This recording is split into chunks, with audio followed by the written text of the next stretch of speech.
El Informativo.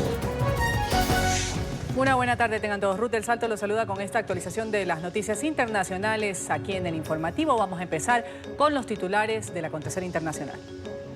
Un hombre y su hija de menos de 2 años se han convertido en el rostro del drama de miles de migrantes centroamericanos que intentan llegar a Estados Unidos. En pantalla está Oscar, un cocinero de El Salvador. Él se ahogó tratando de salvar a su hija cuando cruzaban el río Bravo, que divide a México de la Unión Americana. Ahora la familia del migrante busca los fondos para repatriar los cuerpos. Una imagen que vuelve a estremecer al mundo. Un hombre y su hija provenientes de El Salvador perdieron la vida en su odisea de tratar de alcanzar el sueño americano. Testigos señalan que el hombre, identificado como Oscar Martínez Ramírez, decidió colocar a su hija de menos de 2 años por dentro de su camiseta para cruzar el afluente. Padre e hija se hundieron ante la mirada de la madre de la niña antes de llegar al otro lado.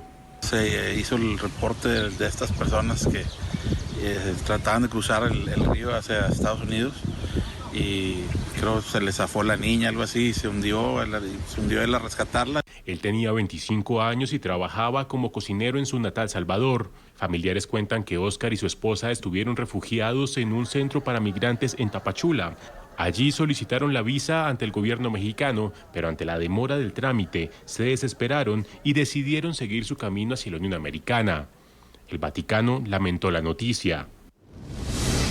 El Santo Padre ha visto con inmensa tristeza la imagen del padre y de su hija muertos ahogados en el Río Grande mientras trataban de pasar la frontera entre México y los Estados Unidos. El Papa está profundamente apenado por sus muertes, reza por ellos y por todos los migrantes que han perdido la vida tratando de escapar de la guerra y la miseria. Ahora el drama para ellos radica en cómo repatriar los cuerpos. Sus familiares en El Salvador señalan no tener la capacidad económica para iniciar el trámite ante la Cancillería de su país. La precandidata demócrata a la presidencia de Estados Unidos, Elizabeth Warren, ha anunciado que va a visitar el centro de detención de migrantes Homestead en Florida. Esta noticia de su visita tiene lugar tras la más reciente polémica por las condiciones precarias en las que han sido encontrados al menos 300 niños migrantes en un centro de detención en Texas. Me reuní con abogados que hablaban de Homestead. Estuve en la frontera hace un año en Texas y estoy convencida de que es importante que visitemos ese lugar. A veces, aparecer es importante y es una forma de llamar la atención sobre lo que está pasando. Elizabeth Warren es una de las dirigentes que va a participar justamente en el primer debate de los aspirantes demócratas a la presidencia de Estados Unidos para el año 2020. En el evento va a abordar temas como el de la inmigración, la salud y la gestión del presidente Donald Trump. El partido ha dividido a los precandidatos en 2 grupos de 10 para que participen entre hoy y mañana en este debate. NTN 24 está en el lugar de la noticia con Paola Serna. Paola, una buena tarde. ¿Qué tal? Saludos desde las afueras del Centro de Bellas Artes de la ciudad de Miami, donde esta noche se llevará a cabo este primer debate con 10 candidatos demócratas. Mañana serán los otros 10. Mucha expectativa por lo que será este primer enfrentamiento entre los aspirantes por este partido, por el Partido Demócrata, para llegar a la Casa Blanca. Temas claves que los votantes demócratas y aquellos votantes que aún no deciden por quién sufragarán en las próximas elecciones están la salud, principalmente también la educación, el tema del cambio climático y el tema de la salud, entre otros. Hablamos aquí en la ciudad de Miami con la senadora estatal de la Florida. Ella es demócrata, Annette Taddeo, quien nos comentó un poco las expectativas que tienen el día de hoy y lo que esperan que los candidatos pues sean los temas principales que toquen en este primer debate. Hablemos orgullosamente de todos los temas que nos interesan a nosotros, ya sea la educación de nuestros niños, ya sea la salud. Esto es una gran diferencia que tenemos los demócratas y los republicanos. Nosotros queremos que la gente tenga seguro de salud, pero vemos una gran diferencia entre los dos partidos, queriendo el bienestar del pueblo, subir el sueldo de las personas, un sueldo mínimo de $15. Y fuera de eso, obviamente la inmigración. El presidente quiere hablar de la inmigración porque quiere salir a su base racista, su base que le está echando la culpa a los hispanos de todo. Y nosotros lo que queremos resaltar es que nosotros sí hemos comprobado cómo se funciona con la inmigración, cómo se controla para que no tengamos el problema que tenemos ahora en el borde. Dentro de los candidatos que se estarán presentando el día de hoy está la senadora Elizabeth Warren, quien es dentro de este grupo la que aventaja en las encuestas. También el alcalde de Nueva York, Bill de Blasio, el exsecretario de Vivienda, Julian Castro, también el senador Cory Booker, la senadora Amy Klobuchar, entre otros. El día de hoy también el alcalde de la ciudad de Miami Beach vino hasta aquí, hasta el Centro de Bellas Artes de Miami, para expresar su preocupación y pedir sobre todo que se incluya el tema del cambio climático. El nivel de las aguas es preocupante, sobre todo en el estado de la Florida y particularmente en el condado Miami-Dade, que es la zona cero y donde ya se presentan graves inundaciones a consecuencia de estos cambios climáticos que han venido ocurriendo. Our state and our nation are not doing anything in this regard. Nuestro Estado y nuestra nación no están haciendo nada en esta materia, en parte porque esta administración niega incluso los hechos científicos del cambio climático. Así que es muy duro pensar que vayan a hacer algo al respecto para aliviar lo que está ocurriendo. Cuando nos salimos del Acuerdo de París dimos un pésimo ejemplo y ahora la nación entera está batallando con el aumento del nivel del mar y el gobierno federal no aparece por ningún lado. El debate se realizará a las 9 de la noche, hora del este de los Estados Unidos. Se prevé también que durante el día de hoy se realicen eventos paralelos de diversas comunidades que estarán presenciando pues la presentación por primera vez de este debate de candidatos demócratas que aspiran a llegar a la Casa Blanca, y posiblemente también podrían presentarse algunas protestas o algunos manifestantes partidarios del presidente Donald Trump, quienes pretenden venir justamente aquí al Centro de Bellas Artes de Miami para expresarse y protestar en contra de los candidatos demócratas. Es por ahora la información desde Miami. Soy Paola Serna. Continúen con más desde nuestros estudios centrales. Buenas tardes. Una buena tarde. Gracias, Paola, por tu reporte. Y son 24 los candidatos demócratas que aspiran a la nominación de su partido para las elecciones presidenciales del año 2020. Estos serían los principales aspirantes de la contienda. Está Kamala Harris, senadora de California. Está Bernie Sanders, político estadounidense, también senador de los Estados Unidos, Joe Biden, abogado y político estadounidense y ex vicepresidente de los Estados Unidos, Sherrod Brown, él es senador de Estados Unidos, Michael Bloomberg, el empresario y político estadounidense.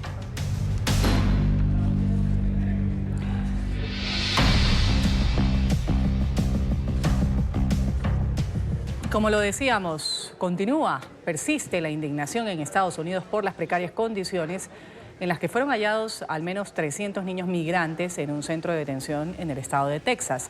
Los testimonios de los funcionarios que visitaron las instalaciones son desgarradoras, forzaron incluso la renuncia del jefe de aduanas y protección fronteriza. Enfermos, sucios y hambrientos, así estaban estos menores, así fueron encontrados en estos centros. Horrorizados. Así asegura sentirse un equipo de abogados que tuvo acceso a las instalaciones del centro de detención de la localidad de Clint, Texas, al este de la ciudad fronteriza de El Paso.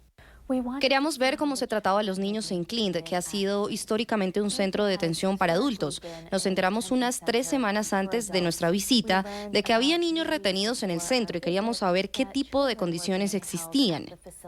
Y fue justamente con un panorama de precariedad con el que el grupo de funcionarios se encontró. Lo que descubrimos nos consternó y nos horrorizó. He estado trabajando con niños inmigrantes y familias detenidas durante más de 12 años y nunca he visto condiciones tan degradantes e inhumanas como las que vimos en Clint. Las condiciones en las que se encontraban cerca de 300 menores provocó la indignación de los juristas. Los niños estaban hambrientos, sucios, enfermos, asustados. Y todos los que entrevisté habían estado detenidos durante más tiempo que el límite de 72 horas que la ley exige. El escándalo ocasionó la renuncia de John Sanders, jefe de la Agencia de Aduanas y Protección Fronteriza, quien dimitió a su cargo tras las múltiples denuncias. Las autoridades confirmaron que 249 de los infantes habían sido trasladados a otros centros para migrantes en Texas, en respuesta al informe de los abogados. Tras conocerse la polémica, el presidente Donald Trump expresó su preocupación por las condiciones en las que viven los menores, sin antes acusar a los demócratas de no aceptar un proyecto que incluya financiación para el muro con México. Estoy muy preocupado, pero las instalaciones son mucho mejores de lo que estaban bajo el presidente Obama y estamos tratando de conseguir que los demócratas acepten realmente darnos algo de ayuda humanitaria, dinero humanitario. Aunque el mandatario responsabilizó a la oposición, la Cámara Baja, de mayoría demócrata, aprobó un paquete de $4.500 millones de ayuda humanitaria para asistir a las familias migrantes en la frontera. Sin embargo, la iniciativa deberá ser aprobada por el Senado, que cuenta con mayoría republicana.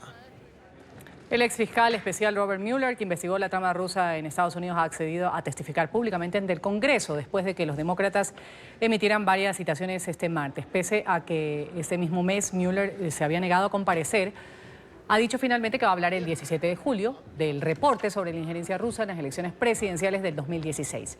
El presidente Donald Trump asegura que el informe final lo exoneró de los cargos de obstrucción a la justicia. Sin embargo, las conclusiones de las pesquisas no aclaran si el mandatario incurrió o no en estos delitos por considerar que no podía indagar a un mandatario en funciones.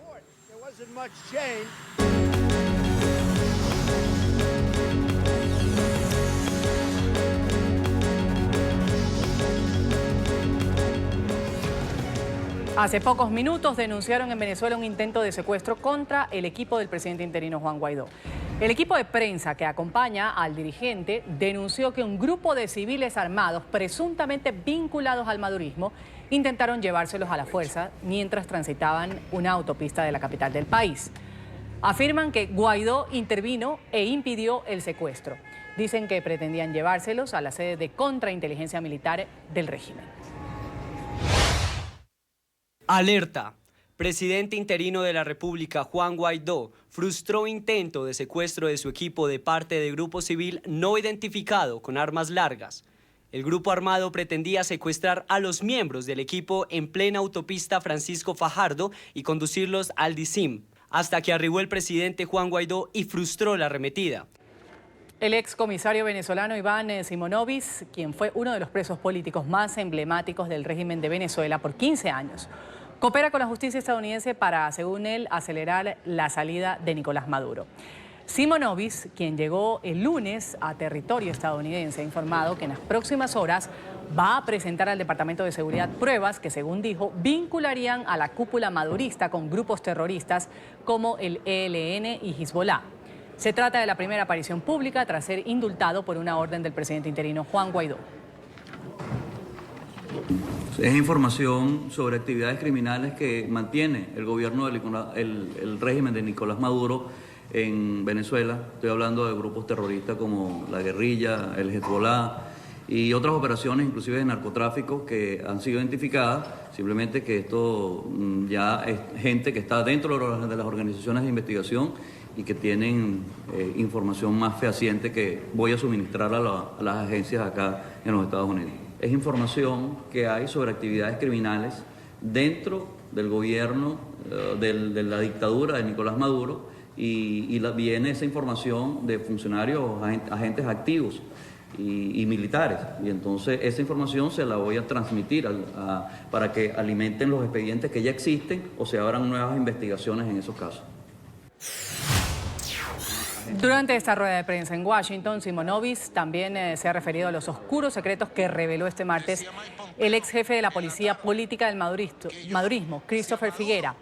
Confirmó que altos funcionarios del régimen, entre ellos el presidente del Tribunal Supremo madurista, Michael Moreno, y el ministro de la Defensa, Vladimir Padrino, se pusieron de acuerdo para sacar del poder a Maduro el pasado 1 de mayo. Un plan que no se llevó a cabo, pero que según el expreso político fue registrado en un documento. Ayer hubo unas declaraciones del general Manuel Christopher, exdirector del SEBIN, donde señalaba que él había sido quien apresuró la operación que estaba pautada para el 1 de mayo. Igual se tiene conocimiento que en esa operación estaban involucrados altos personeros del gobierno, como por ejemplo el presidente del Tribunal Supremo de Justicia, el general Padrino López, ministro de la Defensa, y todas esas personas estaban alineadas y en claras que el presidente Maduro tenía que abandonar el cargo para que el Guaidó tomara el poder. Sin embargo, las razones no me atrevo a decirle específicamente cuáles fueron. Lo único es que en algún momento, pues, de esa noche hubo un cambio y decidieron no apoyar lo que habían ya pautado y firmado que iban a hacer, porque eso fue un acuerdo firmado y existe un documento donde todos estaban de acuerdo que iba a ser así.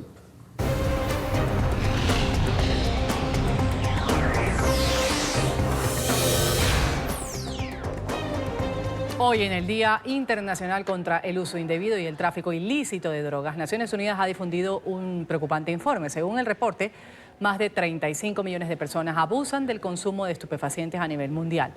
La ONU también precisa que la producción de cocaína escaló un 25%.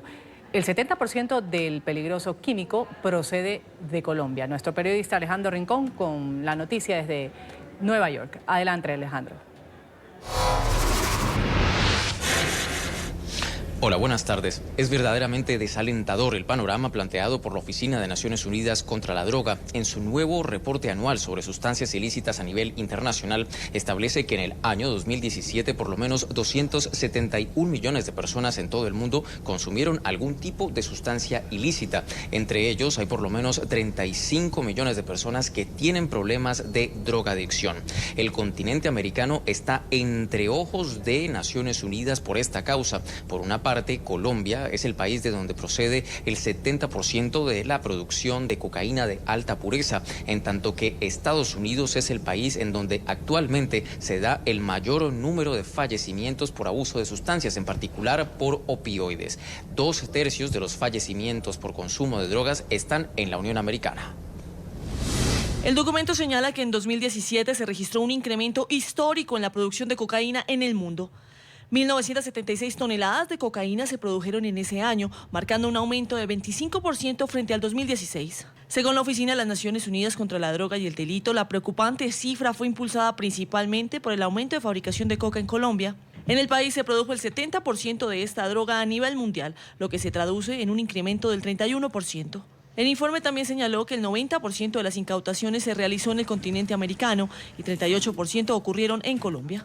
El aumento de la producción tiene sus causas, según la ONU, en el incremento de cultivos de coca en zonas remotas, lejos de las grandes ciudades y bajo el control de nuevos grupos criminales. A nivel mundial, 35 millones de personas tenían problemas de droga en 2017 y necesitan tratamiento, cerca de 4.5 millones más que la estimación del año anterior.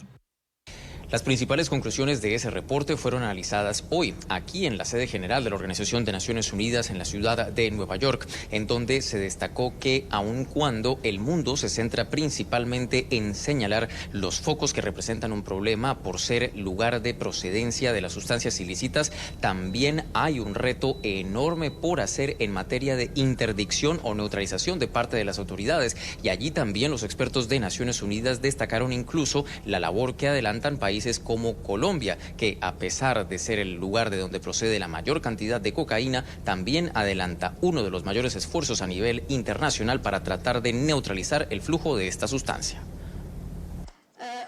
Respecto al frente de la cocaína, nos damos cuenta que hay un incremento en los cultivos y también hemos dado reportes en donde ha habido un aumento en Colombia, que está produciendo ahora mismo cerca del 70% de la cocaína del mundo.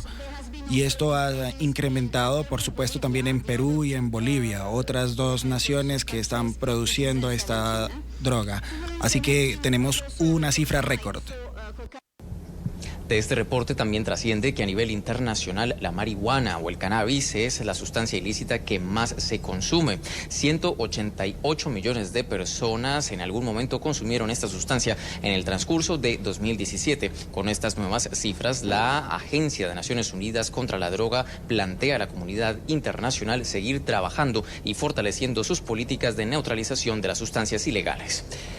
Es todo lo que tenemos para ustedes por ahora. Continúen con más en el informativo. Piloso sismo ha sacudido la frontera entre Panamá y Costa Rica. El terremoto de magnitud 6.3 se sintió con fuerza en la provincia de Chiriquí, en la zona limítrofe.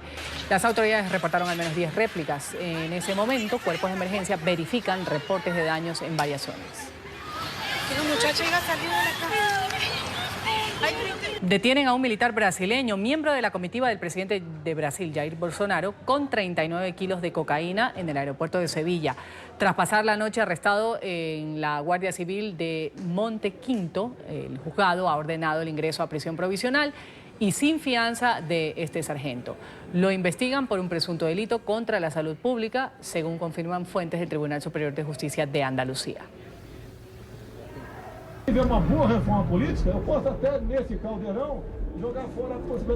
Unos 1000 indígenas de Ecuador, evangélicos, marcharon en Quito para pedir la anulación del histórico fallo de la Corte Constitucional que da luz verde al matrimonio civil igualitario en ese país. Además de la renuncia de los jueces, los manifestantes exigen una consulta popular sobre este tema. Procedentes de diversas provincias andinas han llegado al Congreso, donde fueron recibidos por 2 diputados indígenas que rechazan el matrimonio entre personas del mismo sexo. En el sur de Florida, en Estados Unidos, cientos de bomberos luchan para controlar un enorme incendio en una reserva natural. Las llamas fueron causadas por un rayo y ya han destruido 12.000 hectáreas de bosque. Hasta el momento las autoridades han logrado contener el 50% del fuego.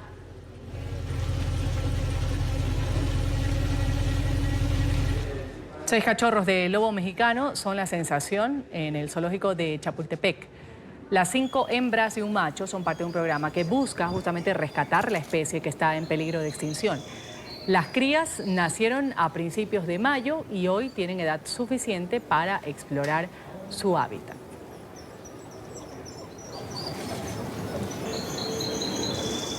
Polémica durante la visita del presidente chileno Sebastián Piñera en Israel. Teherán protestó formalmente ante Chile después de que este miércoles el mandatario visitara junto al ministro palestino de Relaciones Exteriores Fadi al-Hasdami el complejo de mezquitas de Al-Aqsa, un lugar sagrado altamente inestable en Jerusalén. En estas imágenes ahí se puede apreciar al mandatario acompañado por los representantes palestinos charlando, compartiendo en este recinto.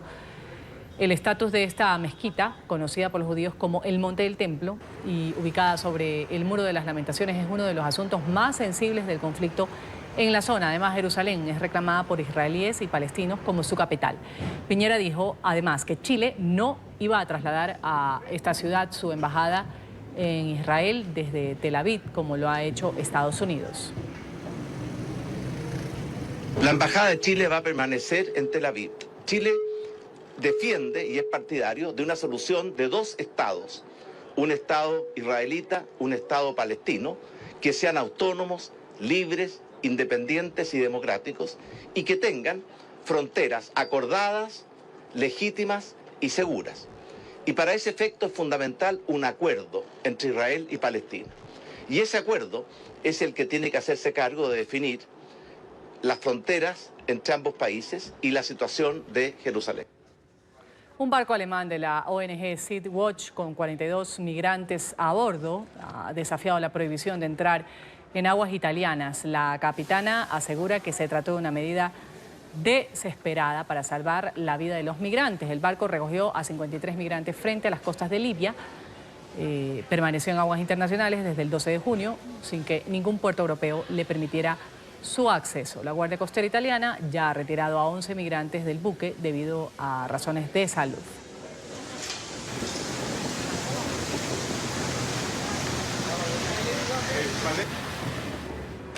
Media Europa se enfrenta a la primera ola de calor del 2019, potencialmente letal. En más de 23 provincias de España hay alertas por la intensa ola de calor que azota al continente europeo. Vamos en Madrid a saludar a nuestro periodista Marcelo Moncayo, quien nos tiene el reporte. Marcelo, una buena tarde. Hola, ¿qué tal? Un cordial saludo para todos ustedes desde Madrid, amigos televidentes. El calor llega con fuerza a España en este verano. Este miércoles inicia la primera ola de calor y en distintas regiones de este país ya están declaradas las alertas por las altas temperaturas que se vivirán por lo menos hasta este próximo martes. España ya sufre los efectos de la primera ola de calor a los pocos días de iniciado el verano. Más de 23 provincias mantienen alertas por las altas temperaturas que se están registrando y que podrían superar los 40 grados centígrados. Esta es la 10ª ola de calor que se presenta en junio desde 1975, por lo que a algunos no les parece normal, pues lo habitual es que sea entre julio y agosto. Darse avisos naranjas y probablemente en algún momento del fin de semana incluso puedan ser rojos porque superen o se esperen que se superen los 42 grados de temperatura. Y entonces seguramente, seguro que se van sumando más provincias a lo largo, que el viernes es el pico de esa ola de calor que se va a mantener hasta el sábado y domingo y quizá ya el martes nos dé un poco de tregua lo que son las temperaturas. Esta ola de calor podría durar hasta este próximo martes, por lo que los ciudadanos deberán tomar las medidas medidas necesarias para evitar problemas por las altas temperaturas. La verdad es que lo llevamos muy mal. Llevamos desde aquí en Madrid desde las 9 de la mañana y mucho calor, todo el rato con la botella de agua en la mano, porque es que es incapaz de estar aquí buscando una sombra donde poder sentarnos tranquilas, pero no hay manera de encontrar ninguna. Lo odio, en verdad. No, me gusta más el frío. ¿Y por qué lo odias? A ver. Porque no te dan ganas de salir a la calle, es como cuando hace mucho frío, prefieres estar en casa y dejar que pase el temporal. Por lo menos que corra un poco el aire, pero es que aquí ya ni eso, es que quema el suelo, o sea, quema mucho. Para medir la dureza de una ola de calor se deben tener en cuenta variables como la duración, la extensión del territorio afectado y la intensidad de las temperaturas alcanzadas. Hasta ahora en España, la ola de calor más intensa fue en el año 2015, fue en junio y duró 26 días. Amigos televidentes, no está de más repetir las recomendaciones. Por favor, buscar la sombra, mucha agua y sobre todo no hacer ejercicio en horas de la tarde. Este es el informe Marcelo Moncayo, NTN 24, Madrid. Marcelo, gracias por tu reporte desde España. La relatora especial de la ONU sobre ejecuciones extrajudiciales ha presentado un informe sobre el asesinato del periodista saudí Jamal Khashoggi. La investigadora ha condenado la muerte de este reportero ante el Consejo de Derechos Humanos de Naciones Unidas en Suiza. En sus declaraciones aseguró que existen pruebas fehacientes de que la monarquía saudí y otros altos funcionarios estarían detrás de la muerte del columnista del Washington Post. Khashoggi, crítico del príncipe saudí, fue visto por última vez en el consulado de Arabia Saudita en Estambul el 2 de octubre.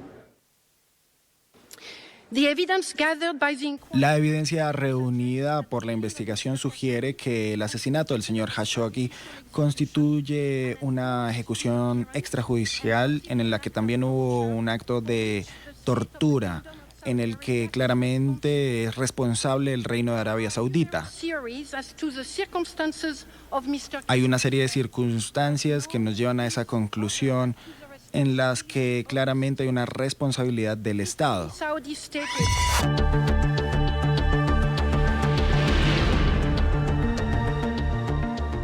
Hoy arranca esta noche la edición número 49 de la Asamblea General de la OEA en Medellín, Colombia.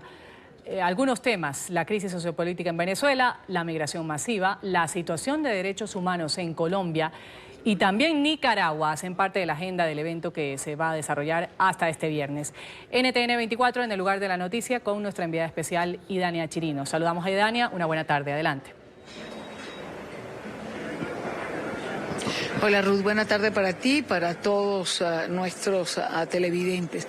Yo creo que el temario de esta Asamblea General lo podemos resumir de la siguiente manera: defensa de la democracia, reflexión de lo que hasta ahora ha hecho la OEA y lo que puede hacer, relanzamiento de la organización con principios sólidos que sepan defender las democracias amenazadas dentro del continente. Esa es una buena manera de resumir después de haber tenido la oportunidad de conversar con varios de los embajadores y cancilleres que se encuentran ya en la ciudad de Medellín. Por ejemplo, el embajador de los Estados Unidos, Carlos Trujillo, que en nuestra conversación, entre otras cosas, ratificó una vez más el compromiso de los Estados Unidos con Venezuela. Bueno, lo más importante para los Estados Unidos, los países amigos de Venezuela y para el gobierno interino de Juan Guaidó es que se reconozca al presidente Juan Guaidó y a sus embajadores en el sistema interamericano, acá en esta asamblea, a nivel de canciller, acá en la OEA. Venezuela sigue siendo una prioridad para los Estados Unidos. Mucho se ha especulado en los últimos días que quizás las contradicciones de la oposición dificulten una salida. ¿Estados Unidos sigue teniendo a Venezuela como prioridad? Estados Unidos está comprometido con Venezuela más que nunca. Si hemos visto el compromiso no solo desde que llegó el presidente Trump, pero el pueblo americano en los últimos 5 o 6 meses ha hecho todo lo posible para que en Venezuela se celebre democracia. La semana pasada tuve la oportunidad de estar con el vicepresidente en Miami cuando estuvimos en el barco, el USS Comfort, un barco médico militar que va a ir a ayudar a los venezolanos migrantes por toda la región. Sigue el compromiso de los Estados Unidos. Ruth, televidentes, también tuve la oportunidad de conversar con el canciller de Colombia, Carlos Trujillo, canciller anfitrión de esta 49ª Asamblea General de la Organización de Estados Americanos. Hablamos de muchos temas, de la migración, de esa reflexión que les comentaba al principio del propio organismo, pero tuve la oportunidad también de preguntarle sobre el incidente que en horas de la mañana de hoy se había producido en Caracas, donde hombres armados con fusiles intentaron llevarse detenidos a miembros de la comitiva del presidente interino Juan Guaidó. Y esto nos decía el canciller de Colombia, que una vez más decía que lo que ocurriera con Juan Guaidó era responsabilidad del régimen de Maduro. No hay duda de la persecución, es que eso no tiene por qué sorprender a nadie. Eso es lo que han hecho durante muchos años, perseguir la oposición, hostigarla, negar las libertades individuales, coartar la acción democrática.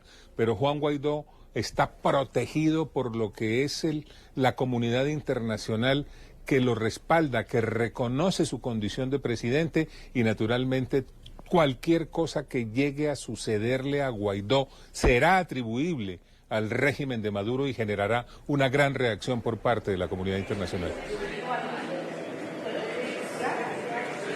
En horas de la tarde de hoy se producirá una rueda de prensa donde estará el canciller anfitrión Carlos Holmes Trujillo y también el secretario general de la Organización de Estados Americanos, Luis Almagro. Eso será sobre las 3:30, 4 de la tarde. Y a las 7:30 de la noche está pautado la inauguración, la apertura oficial de esta asamblea. NTN 24 estará allí para llevar las incidencias, las entrevistas que vieron completas en el programa La Tarde. Ruth, vuelvo contigo al Centro Internacional de Noticias.